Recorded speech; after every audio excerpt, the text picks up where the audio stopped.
They are two of the world's most famous men, princes, soldiers, celebrities. Members of the world's most illustrious dynasty, a life of duty beckons for Princes William and Harry.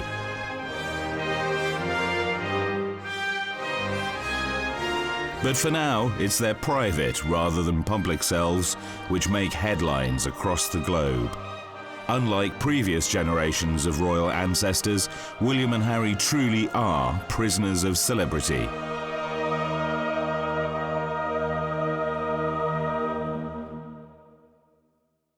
When Prince William passed out from Sandhurst Military Academy as Second Lieutenant Wales, his future seemed assured.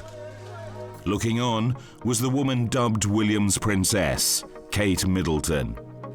A regular fixture at polo matches and London's nightclubs, Kate appeared a permanent fixture in William's life. Mature, dignified, and most of all discreet, she was hailed as the perfect girl for the world's most eligible bachelor. But it wasn't to be. Amid speculation they would wed, in April 2007 came shocking news. William and Kate had split. The news was an abrupt end to a 4-year romance, one which had enchanted the world. In a rare moment of indiscretion, Kate pointed the finger of blame at an unlikely source. In an eerie reminder of the ultimatum laid down by Prince Philip to his son before he wed Diana, Prince Charles had reportedly told William, "Marry Kate or let her go." Relationship problems weren't only confined to William. The hard-drinking, high-living Prince Harry is a headline writer's dream. Training with his regiment in Canada, Harry drunkenly chatted up barmaids during a late-night visit to the Cowboys bar. It was just the latest indiscretion from a prince who'd previously visited a strip club and been linked to a string of women, despite being in a long-distance relationship with Chelsea Davy. Despite his good works at an orphanage in Lesotho, Harry's antics frequently made for front-page news. Banned from serving in Iraq, but not yet a fully fledged working royal, Harry gives the impression of a prince whose life is without direction. His bad behaviour threatened to overshadow commemorations marking the 10th anniversary of a woman he loved more than any other, Diana. In a rare interview, the princess's son spoke of their love for their mother. Harry remembered Diana as a happy, fun, bubbly person who cared for so many people. She's very much missed by not only us, but by a lot of people. Upset by the negative reporting of her life, William recalled the amazing Diana, saying, "We were so lucky to have her as our mother, and there's not a day that goes past when we don't think about her and miss her influence, because she was a massive example to both of us." Unfortunately, William and Harry are faced with the kind of media scrutiny which destroyed their mother's life. Although aides denied he was drunk, Harry came under further criticism when it was alleged he attacked photographers outside a nightclub in 2007. It wasn't the first time. After a night out on the town for Harry, built-up pressure exploded in an angry scuffle with photographers. Something obviously happened to trigger him, because the fact was Harry left, got into the car, and something happened that made him get back out and react. For the newspapers, it was a good story. I really feel it wasn't very royal behaviour, but you can completely understand why Harry did it. He was just pushed too far. Friends like society girl Tara Palmer Tompkinson have had their drug habits revealed by the media. Tom Parker Bowles, son of Camilla, also took drugs. Ever since the newspapers broke the story about his cocaine habits, there has been, I think, a deliberate effort to ostracise Tom Parker Bowles on the Prince's behalf, which must have been a very difficult decision for Charles to make, because, of course, Tom is one of Charles's godsons. The two young princes really looked up to Tom Parker Bowles, who'd had his own problems with drugs, and they loved Tara Palmer Tompkinson. I don't think they had a bad influence on them, because I think it wasn't just them. I think it's unfortunately very much within society today at all levels. William and Harry have never forgiven the more aggressive and intrusive paparazzi for harassing their mother. And of course, after her death, you can imagine that they really think that they're a load of scumbags. The British press agreed to let Prince William complete his schooling in peace. Afterwards, he thanked them at Highgrove, his father's home. I was a bit anxious about how everything was going to turn out, but thanks to everyone, it really has been brilliant. You've all left me alone at the beginning. The whole of Eton made a real big difference with everyone not trying to sort of snap a picture every time I was walking around the streets, and I hope it just continues for Harry as well while he's there. When William became a student at St Andrews University in Scotland, the press recorded his arrival, then agreed to leave him alone. But the public still clamoured for information about his life and about the type of girls the most eligible bachelor in the world would date.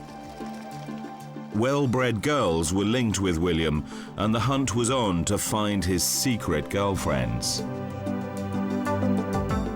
What sort of girl does William really like? He is into quite independent, quite feisty women. That's what he likes. So it wouldn't surprise me if he did go for that sort of woman. But university life was not quite what he expected. He had to be persuaded to stay on. I think it took William a long time to settle down in St Andrews, and he didn't want to join all the clubs and do a lot of the things that went on because he didn't want to let people down at the last minute. William's History of Art course proved less rewarding than he had expected, and he switched to geography after his first unsettled year. The change was an indication that William was exerting his authority.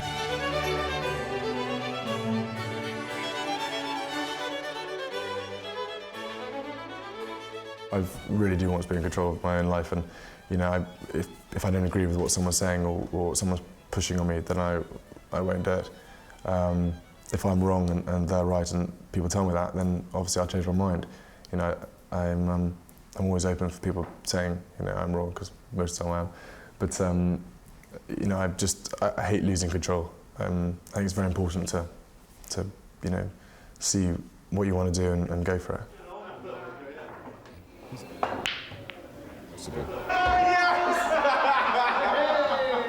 That's how you do it. That's how you do it. Secretly, I'm a really good ball player. Away from the pool table at university, William joined his friends with their surfboard on a nearby beach.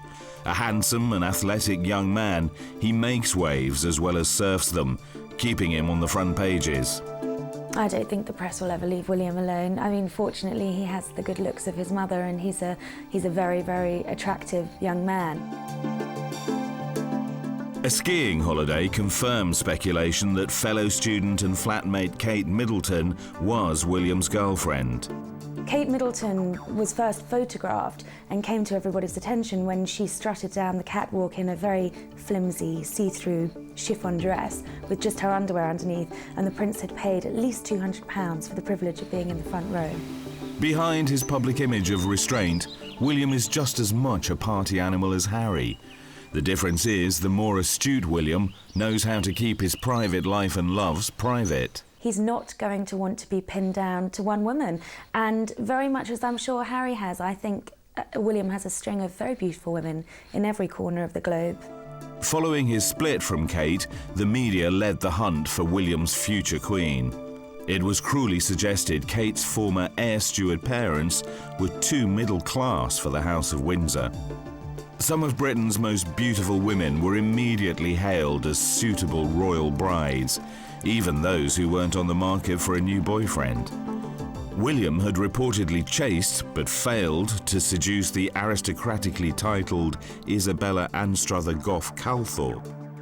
Holly Branson, the daughter of Virgin tycoon Sir Richard, also entered the headlines as a suitable bride. Even chart-topping singer Joss Stone was linked to William after they struck up a telephone friendship. The prince had invited Joss to sing at the Concert for Diana, an event organised by her sons in memory of the princess's life. But the man who said he won't wed until he's at least 28 is, for now, simply happy to continue the search. A second lieutenant in the Blues and Royals of the Household Cavalry, William splits his life between army training bases and his father's homes of Highgrove and Clarence House. But it's in the countryside that William is at his happiest. He still likes to run for the hills, literally, because he can run to his own little house on the Balmoral estate whenever he wants to.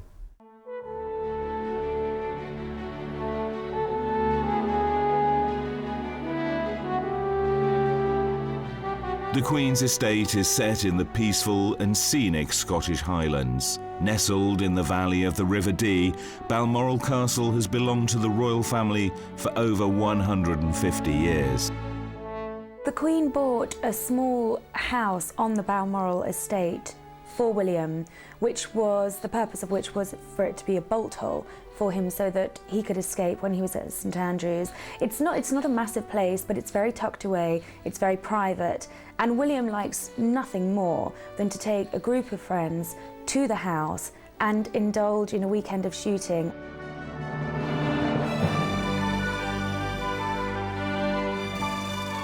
Flickering images of King Edward VII, the Queen's great-grandfather, taken a century ago at Balmoral, show a long tradition of royal shoots. And at Balmoral, William can enjoy its seclusion and forget about his destiny. I think William would rather do anything than address the reality of his position, but he knows he has to. But he does love Scotland, and he does love shooting. Diana said herself, you know, they are never happier than when they got a gun in their hands. William has inherited his father's love of the countryside. He's interested in farming and doesn't hesitate to help out on the Duchy of Cornwall estate. One day, all of this will be his. He himself has spoken of his passion for the countryside and all associated issues. He spent time on the Duchy estate. He obviously has a passion for farming, environmental issues, very much like his father. But his destiny lies elsewhere. With Harry denied his wish to fight in Iraq, royal heir William knows he'll never be allowed to serve alongside his troops. Instead, the next stage of his life beckons, one which will see him quit the army for national service of a very different kind. Service to his people. It's a destiny of which he has been aware since his earliest days. On St David's Day in Cardiff in 1991, 9-year-old William was presented to the people of Wales. Here began his journey along the road to his destiny. Both his parents were there to guide the uncertain child. The man who worked with the princess for 8 years was Diana's private secretary, Patrick Jeffson. Her closest advisor, he saw how skillfully she groomed William for kingship as she introduced the young prince to the Welsh people. It was, of course, most memorable because it was Prince William's first real public engagement, I think, certainly his first public walkabout. And the pictures show what a great success he made of it. And I'd add that one of the reasons he made such a success of it was that his mother is an Olympic-class coach at the art of the walkabout, and she coached him through it every step of the way. And I've got to say, he did her proud.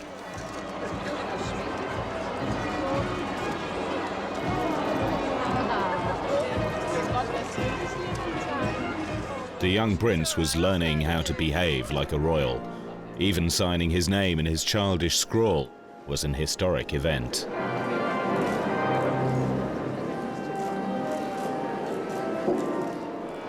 Prince Harry soon joined his more accomplished brother on royal walkabouts.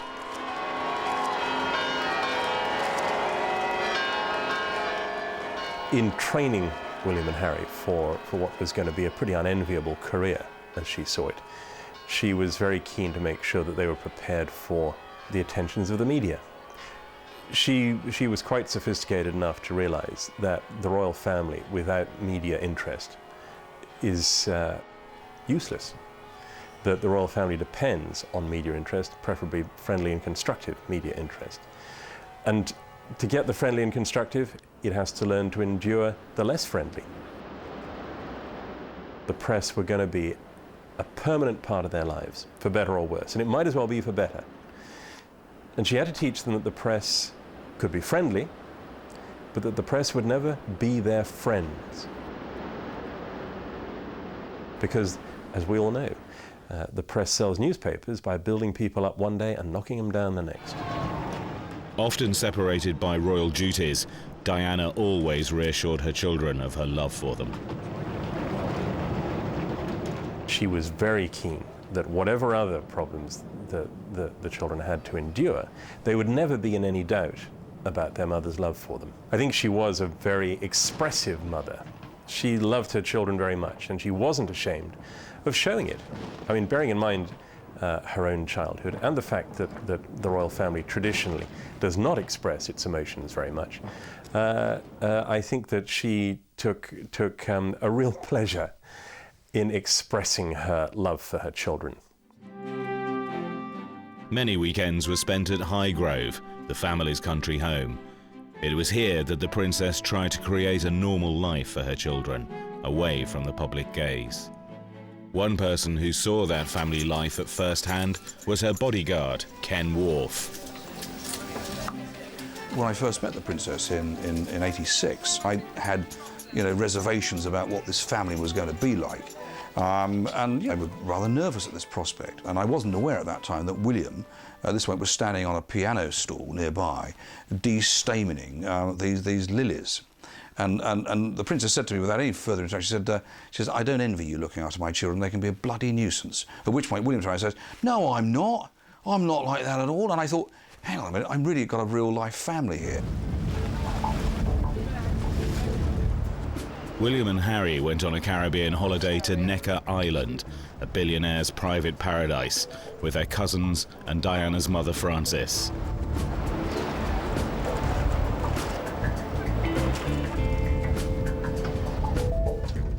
Ensuring their privacy and security was the job of Ken Wharf, suitably dressed for the occasion. Within 2 or 3 days of our arrival at Necker, there were 80, 90 members of the world's media ascended on Byrus Creek. James Whittaker acted as you like the colonel-in-chief of the Rat Pack. They pretended then that we weren't there. I mean, there was no looking, there was no posing, because she always said, I won't pose up for pictures, particularly with the children. So they then got on the beach, all of them, and they were playing sandcastle, generally fooling around on the beach. We were some way off, about 50 or 100 metres away, I would guess, trying to keep the boat as steady as possible because it was going up and down like that. And then I suppose we had 10, 12 minutes of taking photographs of them on the beach. Get rid of this boat. The royal party were in playful mood. Unknown to the photographers, William decided to play a practical joke on them as a penalty for invading their privacy. He brought back 2 huge elastic catapults. And William saw these catapults and said, I've got a really good idea for those. He said, what we can do is we can blow up the balloons and fill them in water, and then we can catapult them at the photographers. And I said, hey, hang on a minute, you better speak to your mother about this. And the princess came and said, Ken, she said, I think it's a great idea. She said, it'll be a great bit of fun, won't it? Get rid of this boat. And as the press were assembled, William gave this word to release these cannonballs. And I think James Whittaker took a direct hit on the chest. They were naughty young boys, so in their sort of childish way, they wanted to pelt us because they knew that Mummy and Daddy found us a bit of a menace. In the old days, of course, they would have had us ordered into the stocks and our feet would have been tied and they would have pelted us with rotten eggs and water.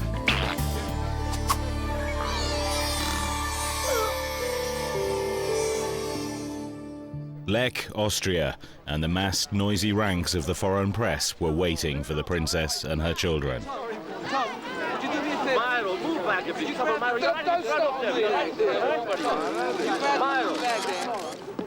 Ken Wharf, in his orange ski suit, had to defend his charges with more tenacity than usual.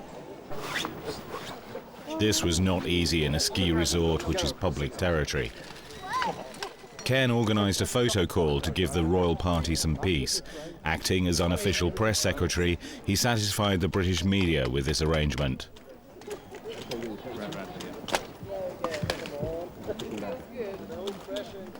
But some of the bolder elements of the world's press could still be difficult. Can we go back in that, please? We attracted the usual group of paparazzi, and I say paparazzi as distinct from, you know, your Fleet Street trader. And this particular Italian, as it so happened, wanted to interview William, and I said, look, I'm sorry, he doesn't give interviews, he's a young boy. And he was persisting, and I just then politely took hold of his collar and planted him in a snowdrift just to the left. Much the annoyance, the fun of Harry, who's turned and said, oh, good Ken, he said, do it again. And there was this wonderful movement. He didn't punch him or anything, but the next thing, he ended up on his bum on the floor in the ice. He had decked him. Then this guy got up and ran towards me. My colleague said, watch your back, as this guy tried to lay a punch on me. Well, of course, I naturally defended myself, and the great shot was me defending, or shall I say, fighting with this paparazzi, which was wrong with hindsight. Then Ken just gave the word, right, back. They turned round and they went back into their hotel, the Alberg.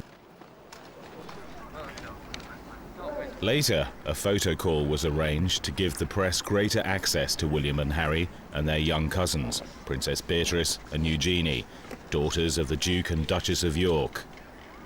It was William's first press conference. And Harry, in as well, nice and tight together? That's it. Good look here, please. Morning, William. How are you enjoying your holidays together? Quite nice. Enjoying it? It's good. Fun. Great fun. Improving these two, very good.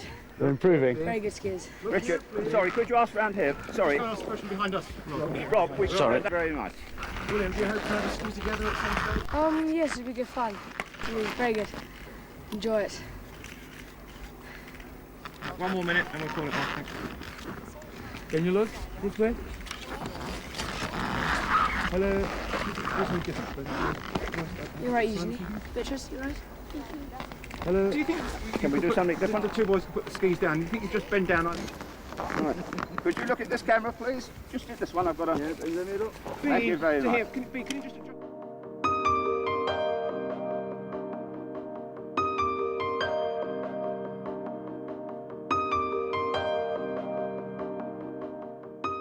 Diana wanted to relax with her children on holiday. She was happy to trade a few minutes of organised access in exchange for peace the rest of the time. If that agreement was breached, she was ready to complain. When she spotted Mike Lloyd, a freelance cameraman, continuing to film, it brought out her protective instincts. This time she would confront the culprit herself.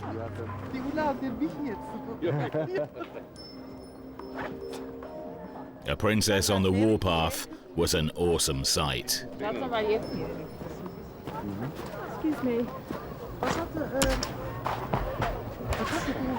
As a parent, could I ask you to respect my children's space? Yes, sir. Yes. No problem at all. Because I brought the children out here for a holiday. Right. And we'd really appreciate the space. We've had 15 cameras following us today. I haven't been one of those. No, but as a parent, I want to protect the children.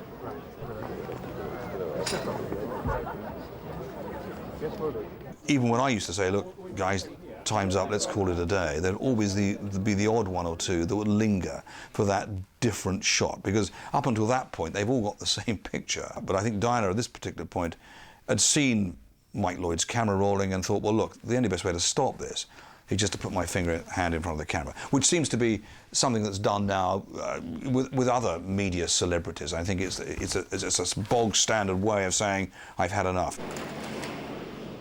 As a child, Prince Harry seemed oblivious to the cameras.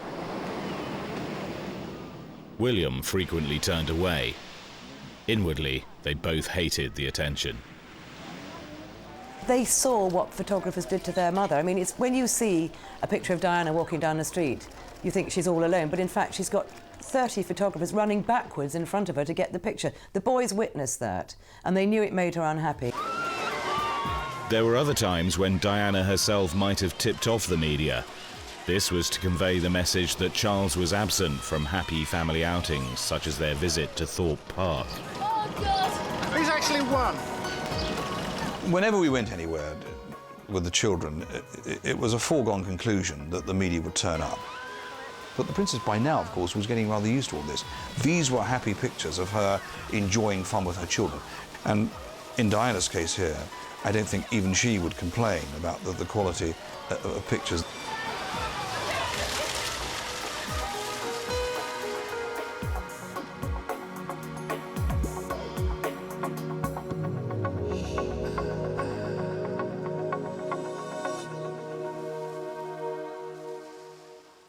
I knew that, to an extent, both Charles and Diana used the boys to score points off each other during their divorce.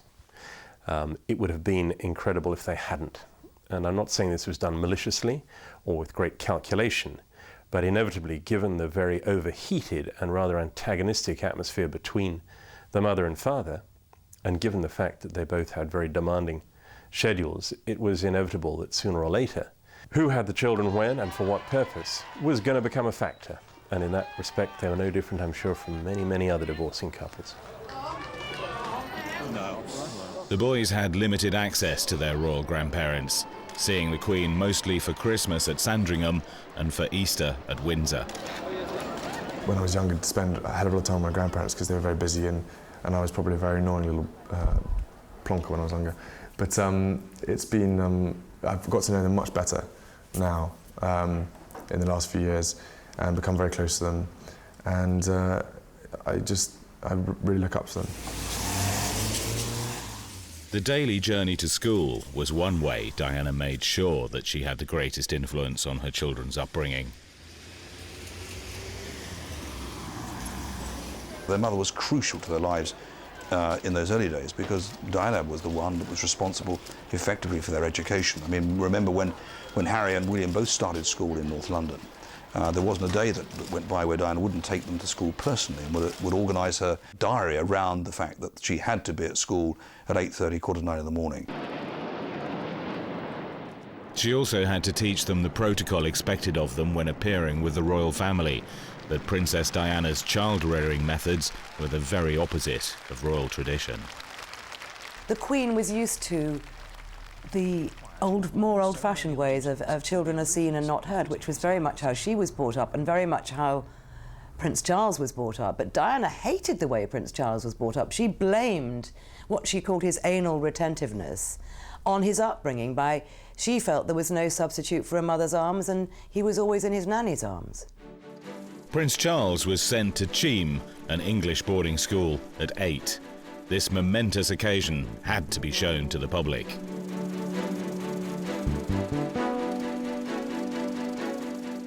At 13, he went to Gordonston in Scotland, where he felt isolated and unhappy. At the same age, William joined Eton College near Windsor. The event was filmed and broadcast, making him an exception among his fellow pupils.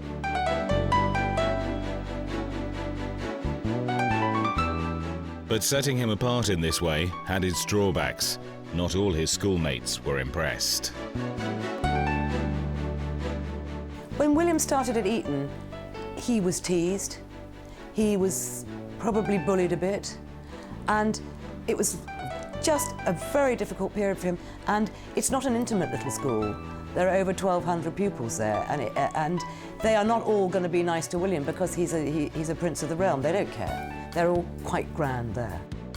William showed skill at drawing. He became interested in art and studied it through to university.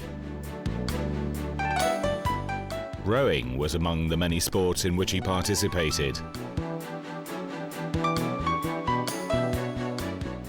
Like his mother, he was an excellent swimmer and became captain of the swimming team.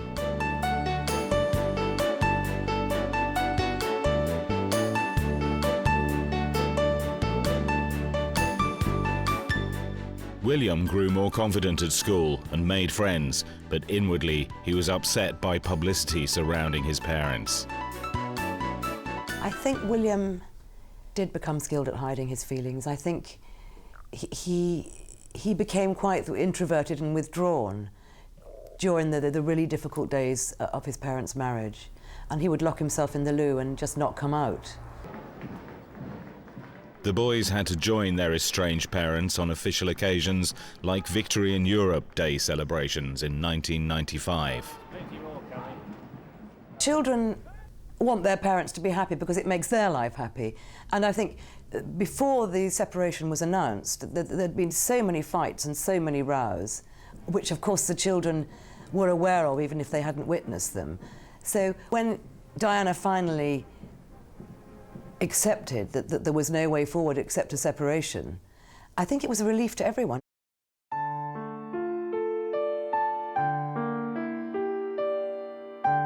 The death of Diana in 1997, following a car crash in Paris, caused mourning on an unprecedented scale.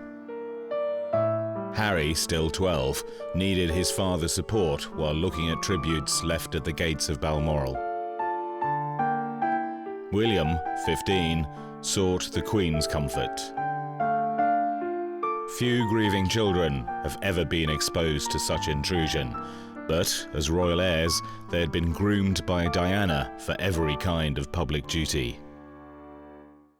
She took very seriously the fact that her children were born to one day hold, the top offices of state. What she was doing was giving her children, I guess, a set of tools with which they could form their own judgments about how they were going to do their jobs when the time came. In 1998, William, Harry and Charles made a visit to Canada. With his film star looks, William enjoyed a fanatical reception. He easily outshone his father and brother.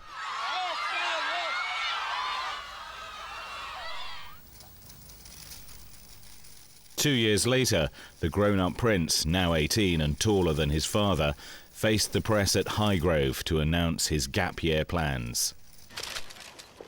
I wanted to do something constructive in my gap year rather than, I could do quite a lot of work, but I thought this was a bit more of a way of trying to help people out and meet a whole range of other different people from different countries, and at the same time helping people in remote areas of Chile.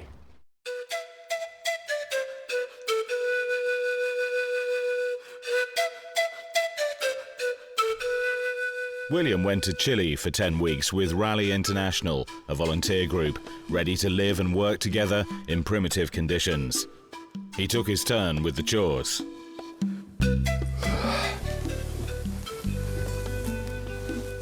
You just be aware what time it is. Got up at 6:15. It's far too early.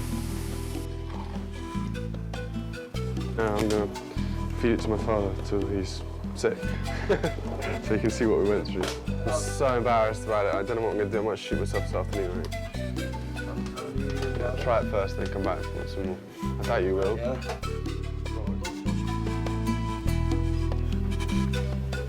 No, that's the worst porridge I've ever tasted in my life. That is absolutely hideous. Oh, that is foul. Oh.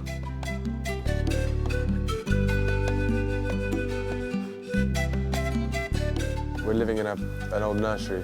It has got a vague carpet. It's got a roof over our heads, which is more than what we've had. Sleeping on the floor in a sleeping bag with about 16 other people all cramped together underneath a slide or a climbing frame or something.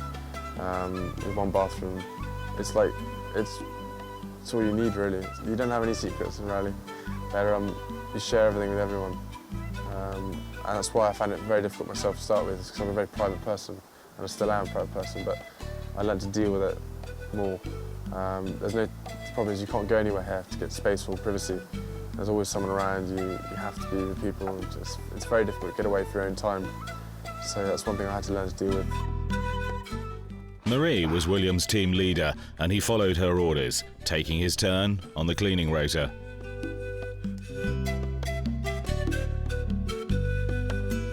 Yeah, Marie, she's canny as anything. She knows where her bread's buttered, doesn't she? That's all right, well, you go and do the dishes. No, Marie, don't worry about it, I'll do it then.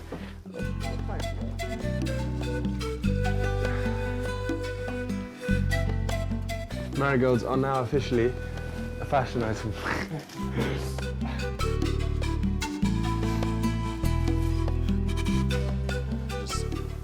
I think I get along with these guys so well as well. They will come out here to join rallies, to gain their experience and to gain a bit of knowledge about other parts of the world. And we all get along so well because I hope I don't come across as someone who's, you know, that I was trying to be treated differently by the staff or anything. They all treat me the same. The locals treat me the same. And I love having no restrictions, you know. William helped out in a local nursery, displaying the same easy rapport with children as his mother had.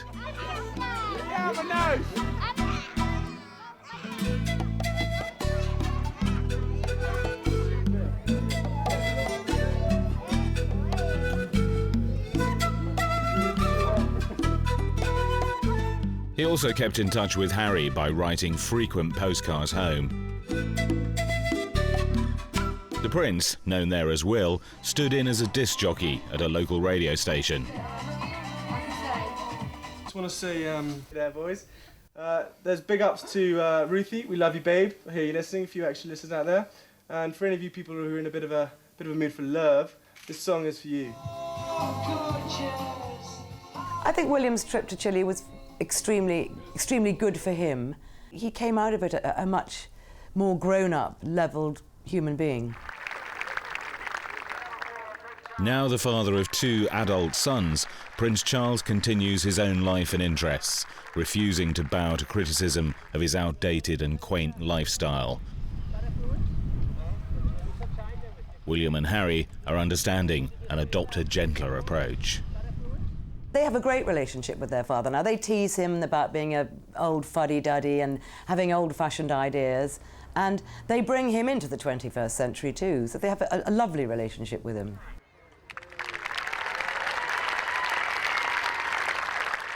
Reports of Harry's drink and drugs problems and his rowdy behaviour have caused problems for Charles, a single parent. The minute Diana died, he took control, and people criticise Charles now for saying he's not doing enough. How can he let Harry fall out of nightclubs at 3 o'clock in the morning? But you can't control a 20-year-old boy. He's a man. Harry is a problem, but with greater maturity, William has grown to appreciate his father's charitable work. William is protective of Charles and defends him against attacks. He's had a difficult time, and it's just sad. I said this last time. I'm sure I used the same words, but I just wish more of his charitable work was concentrated on, because he does do a hell of a lot of work, and the Prince's Trust is just an amazing organisation, and I really hold him in great admiration about the amount of time he gives up to do work here and there. Despite their different personalities, William and Harry are close. There's very little age gap between us, so we're both pretty similar in that sense, and we get along, really well. Harry and I and my father, we're a very close family. There are disagreements, obviously, as all families do, and when they are, they're big disagreements. But when there's happy times, we have really good time. It's just it's difficult getting all 3 of us in the same house at one point because obviously father's really busy, Harry's travelling or wherever, and I'm up here. On the polo field, there's companionship between the brothers, but there's also rivalry. This is the one area where Harry outranks William.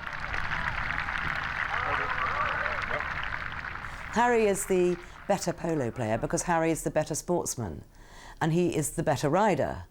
And I think that irritates William. But they have a lot of friendly banter when they're playing polo.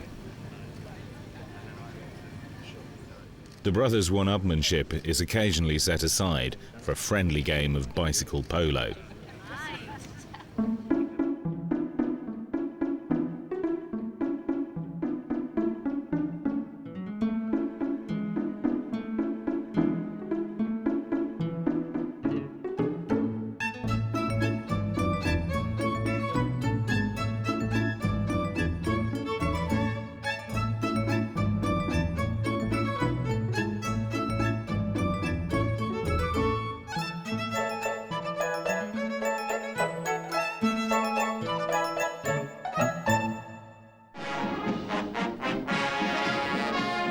As children, William and Harry were limited to official appearances at ceremonial events, such as the annual Trooping of the Colour and the Queen's birthday.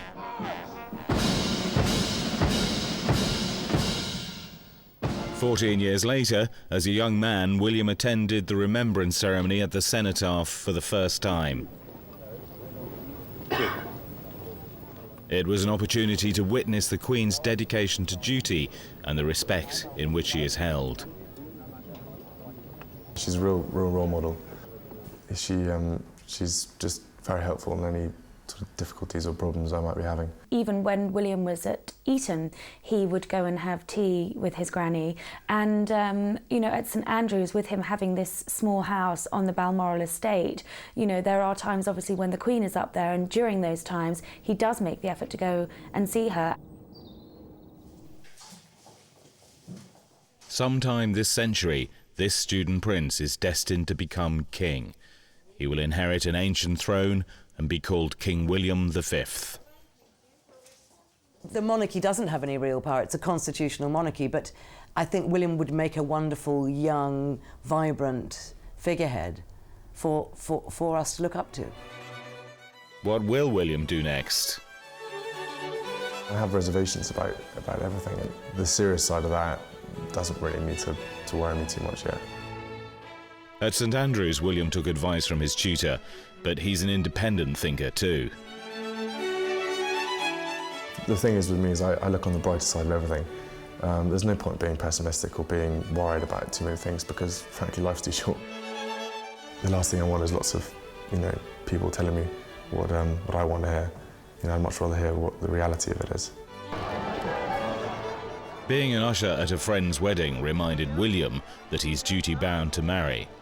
Greeting his grandparents at the society wedding of Lady Tamara Grosvenor reminded us that his bride would be a future queen.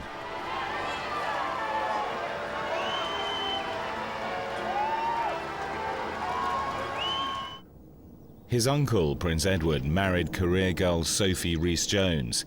Could this be the type of woman for William?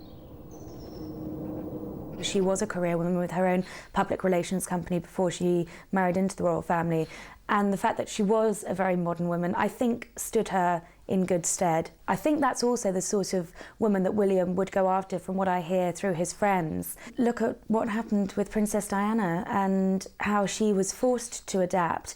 It must be a very, very strange world to marry into. But hopefully, given what happened with Diana, whoever marries into the royal family next will be given support and preparation, because I think that sort of role is hugely pressurised. Lady Tamara Grosvenor, daughter of the wealthy Duke of Westminster and a kind of girl ideally suited for a prince, married William's friend Edward Van Cutsem. Edward had been a page boy at the wedding of William's parents in 1981. He and his three brothers are close and reliable friends. Prince William spends an awful lot of time with them and takes a lot of advice from them, and I think sees them as very, very important influences and great friends.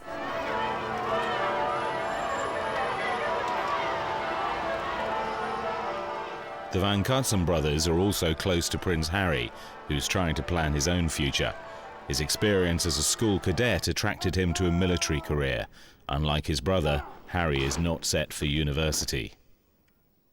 Harry has a place at Sandhurst Academy and will train for army life.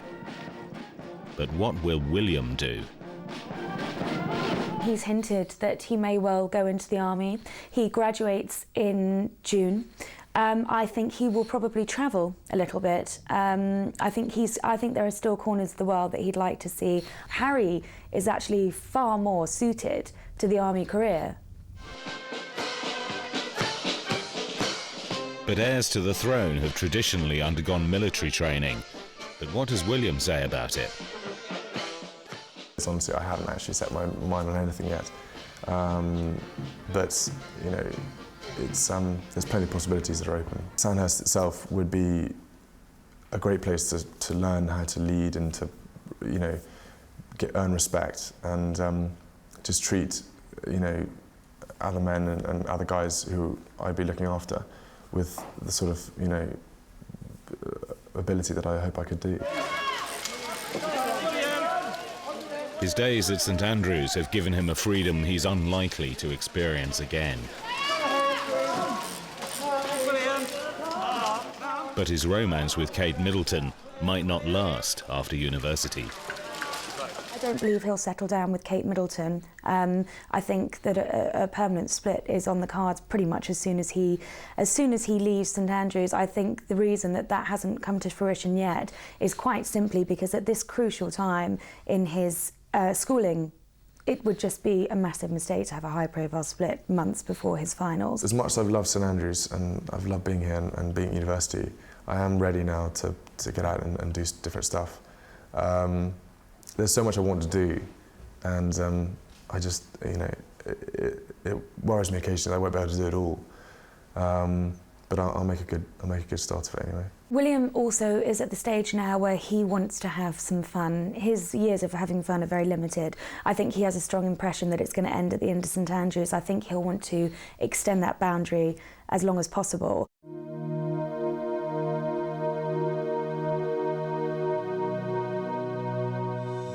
The young princes already enjoy a hectic social life when they stay in London. Other rich, privileged young people form their private circle. They're mixed with celebrities in some of the capital's most exclusive clubs, such as Bougie's and Pangea. The cocktails are fabulous and they come in giant fishbowl-sized goblets. I think William's choice of tipple tends to be red wine, although he also enjoys lager. With Harry, he's more of a Red Bull and vodka sort of lad. Friends supply safe houses for parties, and the princes choose discreet clubs where they hope to evade the paparazzi. A lot of the time, I think he spends at friends' houses because he's protected and sheltered there. At the end of the evening, they may creep out, William in a baseball cap, to visit the nearby St James's, which has a great bar, and where he would go relatively unrecognised. He has turned up at some of the better-known hotspots, which usually are frequented by his brother, but not so long ago William did turn up at Bougie with friends, and from what people said, had a thoroughly enjoyable night. Bougie is a relatively discreet, small, underground club. It's very dark, it's quite funky, there's a massive waterbed in there and a great little dance floor, and there's a tucked-away area which is where William tends to centre himself with his friends as and when he does go there. But the press still prove intrusive. It was outside Pangea that Harry got into an unseemly scuffle with a photographer. They both got this obsession with wanting to be like normal people. They want to do normal things. They want to be able to go out and go to pubs and not be photographed, and go to nightclubs and not have 20 paparazzi waiting outside. But the trouble is, if you're royal, you are not normal. If you have the privilege, you have to have the responsibility, and the responsibility is to behave yourself. At the moment, it's about having fun in the right places and enjoying myself, and as much as I can, I'm trying to do that. The opening of the Princess Diana Memorial Fountain by the Queen was a reminder of the loving mother they lost.